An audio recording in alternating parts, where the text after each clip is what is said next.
Welcome to the new season of the Live Your Spa Life show.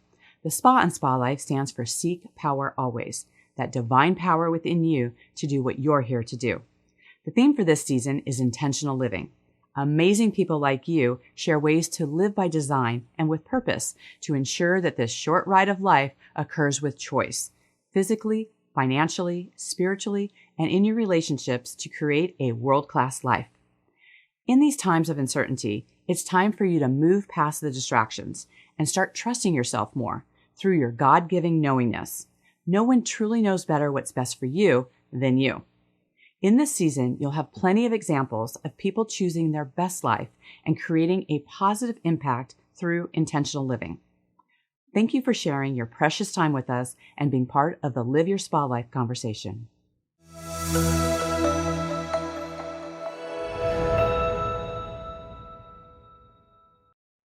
With us today is Gagan Gupta, whose mission is to empower 10,000 senior executives, professionals, and conscious business leaders to achieve their full potential. In a world of 360 degrees transformation, Gagan's journey from the brink of suicide to becoming a guiding light for conscious leaders and senior managers is a story in and of itself. With unwavering courage and adding to a unique blend of spirituality, Gagan helps others break free from the clutches of impostor syndrome and embrace life filled with abundance, high self-worth, and a revitalized mindset. Gagan, welcome to the show. Thank you. Thank you so much, Diane. Happy to be here. Good to have you here. I'd love for us to jump into, in a time in the world where there is an unsurpassed experience of anxiety and suicide and depression, people can really use ways to maneuver through that. So I'd love for you to share your story. Sure. So I was a senior executive for about 21 years before I tried to commit suicide last year, Diane, because I was laid off. And after I laid off, I took it quite personally. I didn't know what to do. I didn't know who to turn to. People I just hired out of their stable jobs, they also lost their jobs. But it wasn't because of me. But at the time, I didn't know how to make sense of it. And I went into an emotional turmoil. I let fear overtake me. And I went into depression, 4 months of darkness, anxiety, pills, stress, and on an emotional toll, and became suicidal. It was a very hard time in my life. And then after 4 months, I realized that this is not a way to live. And the personal development junkie inside of me came back. So when I was 13 and the other kids were playing cricket on the streets of New Delhi, India, breaking glasses of the moving cars, I was inside reading Dale Carnegie, Zig Ziglar, Jim Rohn, and Brian Tracy. Now that didn't die. It was just subdued by the corporate career I had. That all of a sudden just came back to me. And then I started to revitalize my own career into career coaching. I stumbled upon people who were 10 times, 20 times, 100 times more successful than me. I didn't understand why, but now I do, because when you exude a certain energy or vibration, you start to meet the people at the same wavelength. So does that answer your question, Diane? It does, and it begs another question in terms of when someone's flat on their back and they are feeling like a dark night of their soul and they don't know where they're going to get the next breath, or, things feel very heavy on their chest. You were able to reach to a bit of life and light that you had in your background as a way to grab the next step. So for someone who maybe hasn't created that structure for themselves, what do you recommend that some things that they have in place before that can happen to them, so they also have that point of light to reach to? Great question. So I have one word for that, and then I'll explain. And the word is courage. Mm-hmm. It took a lot of courage to believe in myself. It took a lot of courage to accept where I am. It took a lot of courage to accept 100% responsibility. And the road to healing begins with acceptance. And the only way I could make sense of what was happening is accept that I am responsible for 100% of what is happening with my life. And Diane, that took a tremendous amount of courage, which is why I'm now into coaching executives, senior leaders, and conscious business leaders, because one of the most misunderstood items or list of activities that leaders do is actually courage. Mm-hmm. Yes. Courage is not the absence of fear. This is my favorite line. I'm very passionate about it. Courage is not the absence of fear. Courage is doing what's necessary despite the presence of fear. So in my first podcast this year in February 2023, and probably still on YouTube or Google, if you type, "Are you the cow? Are you the bull?" Gagan Gupta, and I'll come up over there. My first podcast, I was shaking underneath my waist, but I did it anyway, right? So we are afraid. All of us are afraid most of the time. And as you grow in life, you will have imposter syndrome with you all the time. The key is not to stop it. Key is to understand it and grow with it and stop trying to fight it, because the Japanese principle says just flow with life, right? But it's not easy. So I understand your question, how to put a structure. The first thing you do is you accept where you are. You stop fighting, because when you continue fighting, you do not accept where you are, and you cannot change with the same set of circumstances that created the darkness, right? As Albert Einstein said. So you have to create a different set of circumstances. And the way you do it is through courage. One of the other things you need, which I didn't think of, is you got to have people who love you. You got to have people who back you and say, "I got your back." And the way to get people to love you is you love them first. Imagine all the CEOs of the world, all the leaders who keep saying, "I don't know why employees keep leaving. I don't know why I don't have loyal people, right? I don't know why my employees don't love me." My message to them is love them first. And they will love you back, but you have to give first. Yes. Well, and that goes back to Dale Carnegie, right? People need to know that like, and trust them, and so when they feel that in you, then it's not just about, having a job. It's that they feel part of a community. They feel valued. They feel that they're giving input. And so, a lot of times people will have family that is that, but sometimes you have to create your family too. And as we know, we become the 5 people we're closest to. So who are the people that are in our back pocket, who have our back, and that we have theirs as well? And they say that, the most blessed people in the world are those that have those 1 or 2 people that they can call at 2 a.m, no matter what's going on. And I think that that is also something to have in the arsenal with that. And I love your view on being able to face the fear. I mean, Carrie and I talk about this on the police department, right? We didn't have the option of like, oh, we're not going into, that call, right? You have to, have the strategies, and you have to have the mindset that you're going to feel it, but that you're going to do that anyway. And you also talk about facing obstacles as the actual way to move through fear. So can you elaborate a little bit more on that? Absolutely. So, in regards to facing obstacle, because that is the only way, is I go back to what I said before, Diane, that if you're supposed to do an activity, the only way you're going to know if it's going to work or not is to actually do it. How many people do you know of in your own circle that are trying to quit smoking for more than 30, 40, 50 years? Mm-hmm. Well, I And the think answer everyone's done with that in mind, but I see it more when I travel, actually, where I'm like, wow, there are actually people in the world still smoking. yeah. How many people do you see who've been trying to try different diets and trying to lose weight for more than a decade or decades? My recent client is 68 years of age, and he's ready to shoot himself with a gun because he didn't try his passion out of singing since he was 18. That's 5 decades, Diane. And the answer was very simple. Just do it. You just got to do it. And if you ask smokers who've actually given up, the most common answer, what worked, is not rehab, is not any kind of pills or patch. It's cold turkey. You'll vomit for 5 days. You'll feel bad. Your stomach will be upset. But after 5 days, something will happen. It goes back to taking responsibility for who you are. It goes back to taking responsibility for people around you. For me, the answer was in coaching others. And the universe always puts the person in front of me with the same problems as me, because the universe wants to coach me through my clients. Mm-hmm. Right. Absolutely.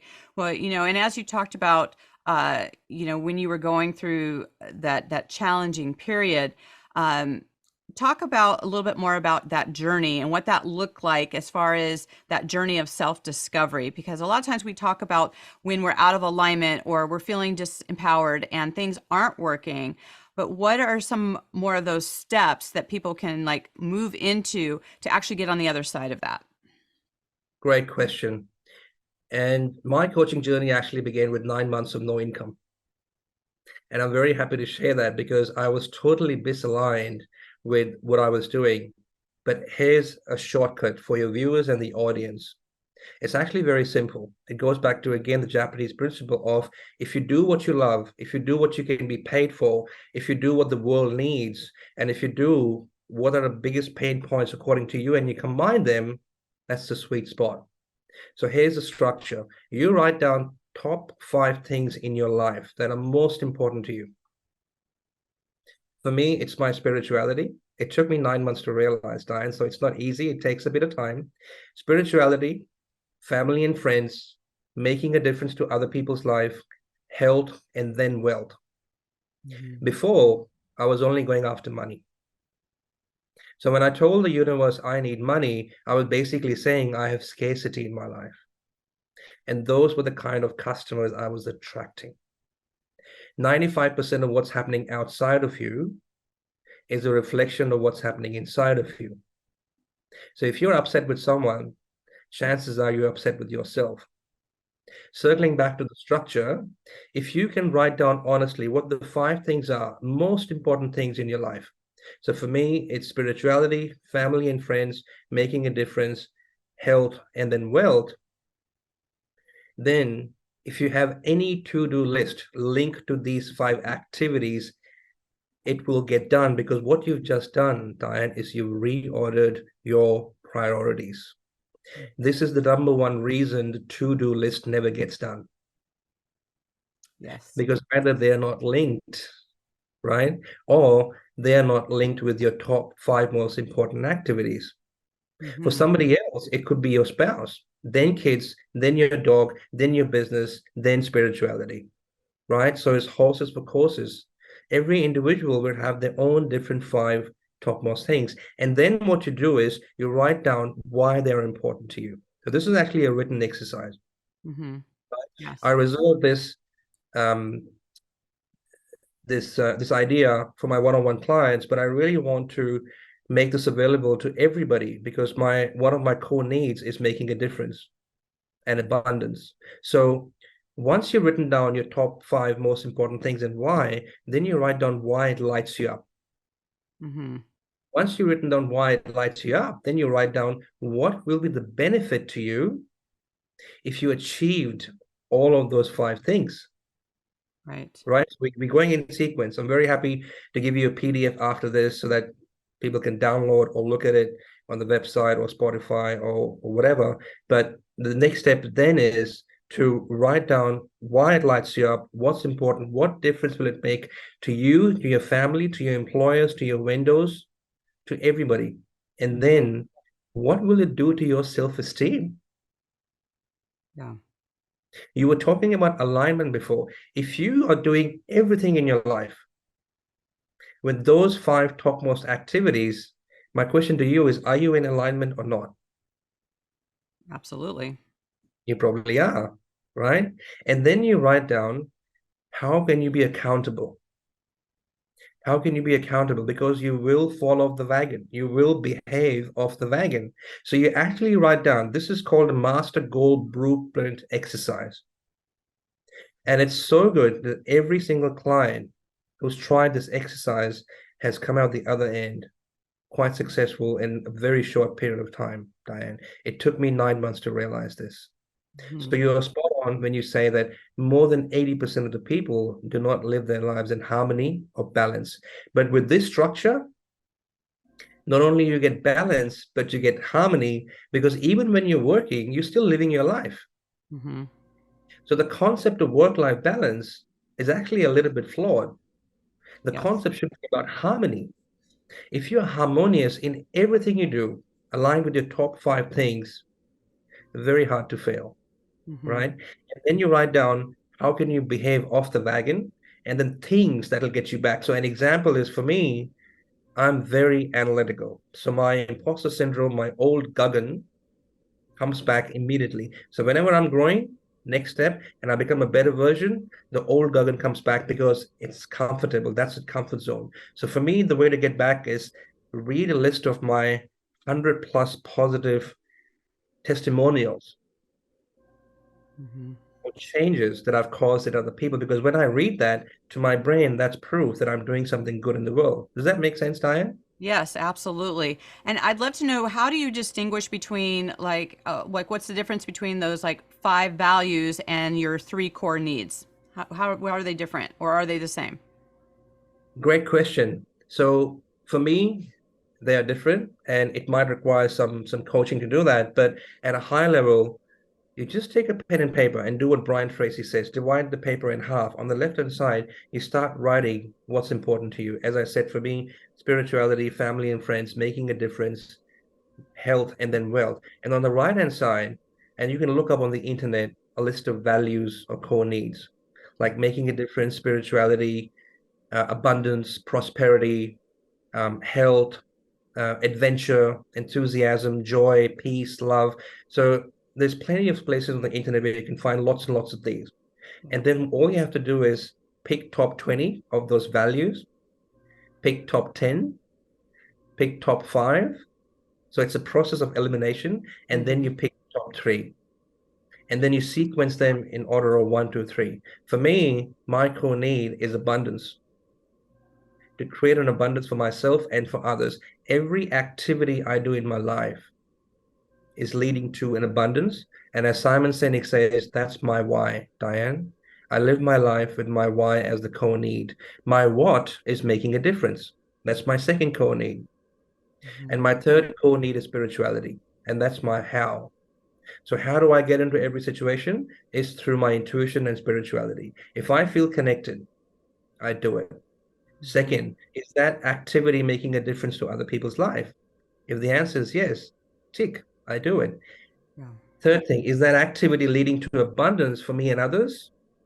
That's right, I do it. So right now I've got 3 pillars to my coaching business. It's one-on-one coaching, it's group coaching for businesses. So I've started 3 groups in the last 3 months.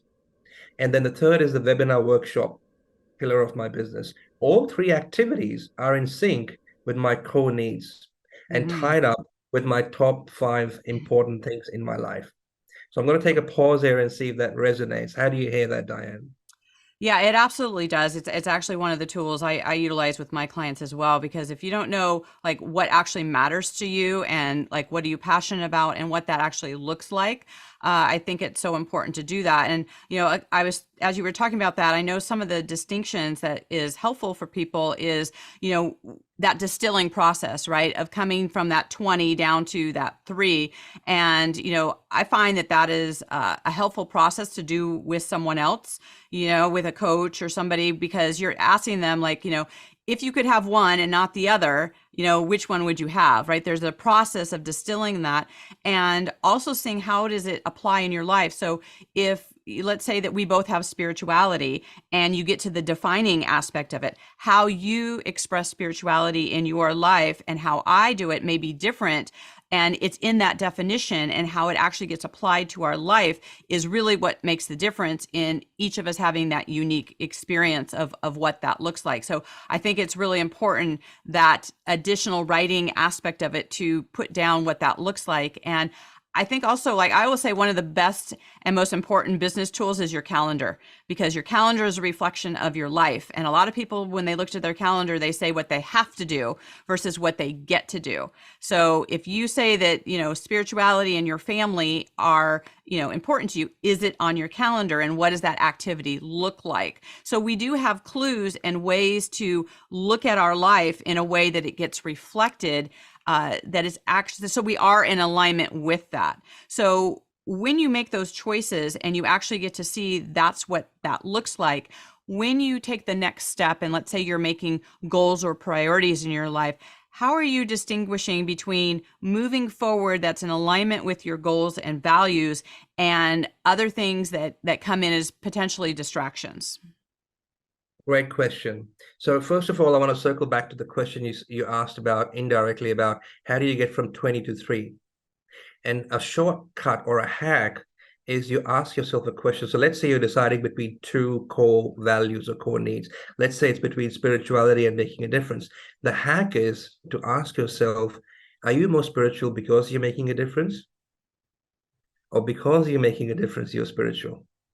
And there can only be one answer. Yes. Great And when distinction. you get that answer, that's how you get from 20 to 15 to 10 to 3. Now, to your other question, the way you move forward and reduce distraction is I'm going to share 3 laws with your viewers today. These laws have changed my life. As I said to you before, I started vibrating as a different energy. And that energy started to attract people who are 100 times more successful than me, Diane. And these are the 3 laws that changed my life. And they'll answer hopefully every single question you just asked. First is the law of the architect. So you have to be the architect of your business, which means that for a certain amount of time, you can work in the business, but after a certain amount of time, your plan should be to work on the business. Otherwise, you're creating a monster. Yes. So we create a business so that we can lead happy lives, we can make enough money, go on holiday, spend time with the family. But what happens is we create a monster. After a while, our family forgets who we are. Agreed. Right? So one of the ways you do that is to follow the law of the architect. And the architect means that once you're able to, an example is you hire a VA. You delegate. If you have employees, and you just don't have to delegate to employees, you could delegate to your kids, to your wife, to your spouse, to a friend. It's a smart way of doing business, right? The second law is the law of exchange. And there's 4 kinds of exchanges. There's criminal exchange, there's partial exchange, there's abundance exchange, and there's fair exchange. I live my life with abundance exchange. So abundance exchange is if I sell you a pen and it's $10 and you pay me $10, but I give you something else with it, like a golden clip that came with it, right? So that's abundance exchange. When you live your life with abundance exchange, you're always in harmony with the laws of the universe, because when you give more than you receive, the universe has funny ways of giving you back what you want. Yes. So that's the law of exchange. The third law is the law of the rabbits. And this is incredibly important law for businesses who are launching into new businesses, trying to scale, or who are just catching their tail, because the 2 rabbits are making a living versus doing what you love. We start a business because we want to do what we love, our passion, but often we're catching a tail because how many times a business is thinking about, the tears of in showers about how am I going to pay employees in the next pay run? Yeah. Why can't do the delivery of the product in time? Right? So we are often chasing our tail. And the plan should be that you go after the first rabbit. So the structure is that you decide how much do you need for your living expenses. And this is for new business owners when you're launching into your new business or you're in your first year or 2, right? It could, for some people, it's 13 years and they're still struggling. They're maxed out on their 5 credit cards and don't know what to do. So here's my structure. You follow the law of rabbits and you decide on how much do you want. Let's say you need 5 grand. So you spend the next 12 to 24 months on that. You make a system, hire a coach, have a mentor, talk to your friend, or just do what Brian Tracy says. Again, take a page, divide it in half, write down 10 activities that you could do that can help you get $5,000 with less than 10 hours of work a week in 12 to 24 months' time. Now, the answer won't come to you straight away, but it will come in time. Yeah. Because where attention goes, energy flows. It's amazing, Diane, how this works, right? You said to me a year ago that I'll be starting 3 groups, and every group is about 30 people. And I'll be lecturing on the laws of spiritual success to those people or teaching corporates about public speaking and effective communication. I would have laughed, but that is all happening right now. Yeah. It didn't happen straight away. It happened because I put pen to paper. It happened because I learned these laws. So in a year from now, I'm not quite there yet, to be honest, but in a year from now, I would have put things in place that will give me what I need with less than 5 hours of work a week, meaning the remaining 35 to 40 to 50 hours a week, I can then focus on doing what I love, creating generational wealth, and following my passion. Mm-hmm. Take Beautiful. a pause there and see if that, how do you hear that? I think it's just a beautiful way of, creating a life, and not just a business, right? We are multi-dimensional people. And when we get clear on why we're here, what gives us energy, what is like core to our divine assignment. Once we get clear on that and create the structure for that, then, working is playing, connecting with the family, doing the things that mean so much to us. It actually has more of an impact, because if people feel, it reminds me of the parable where you have like one person is like building on bricks, and they ask me like, what are you building? And I say, oh, I'm building a building. And then you ask someone else, what are you building? Like, I'm building a cathedral. Right? It's all about what is that result and what is it that you're looking to create in your life. And when you know what that cathedral is and you know what your path is, and taking the time to do that work of being able to distill down to those three things, then you're on fire, then you're on passion, then you're really looking at what it is that you are creating in your life. Which reminds me, one of the things I always love to ask is, speaking of creating in your life, is that we have different experiences in our bedroom versus our kitchen or our office. What's your favorite room in your home and why? Um, Great question. I think my favorite room in my home is my study, where I have the books, because it's sort of a passion I had. As I was saying before, when I was 13, I was a PD junkie, but then I forgot about it. And since my life took a turn last year, I just started buying books again and reading it. And my favorite book right now, I think it's going to be for a very long time, is The Obstacle is the Way by Ryan Holiday. I'm very jealous because he was only 23 when he wrote that. Um, and it's one of the amazing, according to me, arguably one of the best PD books ever written. And with your permission, Diane, I'd like to share a story, Please. which is not out of the book, but something you said before that resonated, and I want to share that with the viewers about courage.